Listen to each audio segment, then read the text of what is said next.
In this video, I'm going to show you how you can install Smadav antivirus on your Windows computer. If you find this video helpful, please like and subscribe to this channel.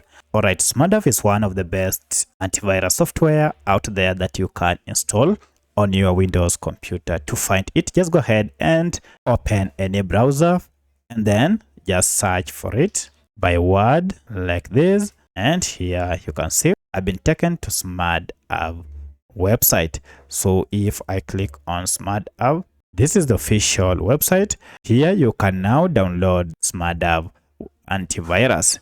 To find the latest release, you should see the latest release is here, but to download it you need to go ahead and find a download option, and you can see it on the other end here. So if I click on download here, I'll be taken to this download page, and I'm told download will start soon, and currently it is on. You can see the download is on my browser here. I'll have to wait for some few seconds before it is done. And finally, my Smadav antivirus has been downloaded. I'll go ahead and click on the file, and it is under downloads here. Now it is ready for installation. To install it, go ahead and double click on it to start running the setup wizard. Click on yes. And from here, go ahead and select the language or just leave it to English and OK. Then next, go ahead and accept the terms and conditions. So click on accept the agreement after you have read all this.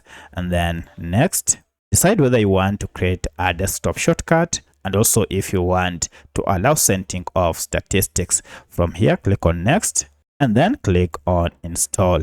Now this will go ahead and run the installation wizard.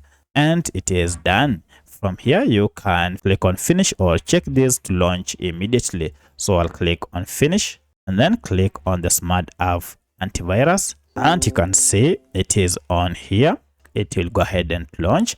And now from here, you can run various scans as you wish, and this will protect your computer.